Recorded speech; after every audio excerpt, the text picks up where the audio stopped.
সেই এলাকার রাস্তা কিরম চেয়ারম্যান কে আল্লাহ মানাইছি আজকে যাই আমি একটা ভিত করে তো যাই ভিত তো লাগবো না যাইতেছি চেয়ারম্যানের বাড়িতে একটা ভিত করে তো চেয়ারম্যানের বাড়ি আজকে ভিত করতে বাজা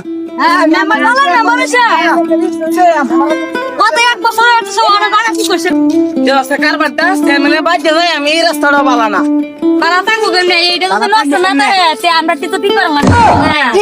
একটা ভিত করে দিব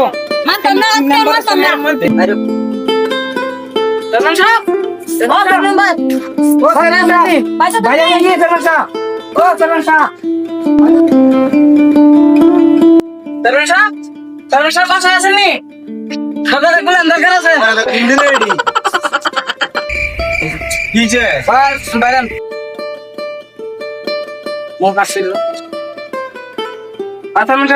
কথা আছে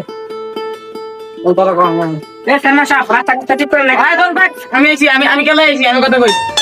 রাস্তাঘাটের কি অবস্থা রাস্তাঘাটে তো বাঙালি লাগারে মেম্বার আমি টাকা দিতেছি না মেম্বার ঠিক করে না মেম্বারের টাকা খাইলে এই খবর কি আছে না হ্যাঁ মেম্বার তো আমি ঠিক দৈনিক টাকা দিতেছি টাকা চাইতেছে অত টাকা দিতেছি আরে মিয়া এলাকার রাস্তাঘাট কি করা পারলে জানো নি মিয়া রাস্তাঘাট রাস্তাঘাট ঠিক করে নাই ওরা তো আমি টাকা দিই সব সময় যে সময় এই সময় টাকা দিই রাস্তাঘাট ঠিক টাকা দেন মিয়া খবর লয়ে দিবে না টাকা খাইলা নাকি টাকা রাস্তাঘাটের মধ্যে খরচ করে মেম্বার সাহেব কই আছে মেম্বার সব কই আছে রেশন আপনি জানেন মেম্বার সাহেব আছে দাঁড়া তো ফোন দিতেছি মেম্বার সাহেব তাড়াতাড়ি আসেন আমার বাড়ি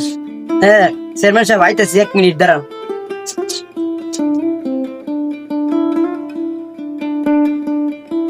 সিলনা ফলো করে না ও আইতাছে মেম্বার আইতাছে আমার বাড়িতে আচ্ছা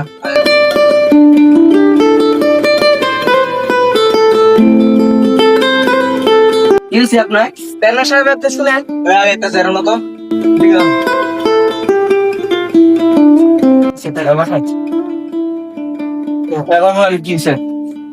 বারে এলাকার রাস্তাঘাট তো খারাপ সে আপনি না মেম্বারের টাকা দেন মেম্বারের টাকা কি করে আমি এটা দিবেন মেম্বার সাহেব কি অবস্থা রাস্তাঘাটের রাস্তাটা তো দিছিলাম আমি কই দিবেন মিয়া তাহলে এরা কি বলতেছে রাস্তাঘাট দিচ্ছেন মিয়া এলাকার মানুষ যেগুলো খেপো মিয়া আজকে খাইতেছেন মানে আপনি কিছু বলেন আপনার এত টাকা দিতেছেন কি জন্য রাস্তাঘাট না ঠিক করলাম জনগণ তো আমার করতেছে আপনার জন্য একটু সময় দিয়ে কম বলেন এলাকার মানুষ আপনি কথা বলে কম বলেন আমি বলতেছি তো আপনার এত আমার টাকা দিতেছি আমি দিতেছি টাকা জিনিসেন তো তাহলে টাকা দিলে রাস্তা কই আপনি আমি একটা কথা বলেছি আমার সামান্য একটা কথা শুনেন হ্যাঁ বলেন আমার একটু সময় দেন ঠিক আছে সময় আপনার আর কত সময় দেবো আমি স্বপ্ন দিতে আপনার টাকা দিচ্ছেন জনগণ আমার ধরতেছে বলতেছে আমি টাকা মেরে গেছি আপনার সমাধান নাকি সমাধান সবাই মিলে তাহলে আপনারা বলেন কি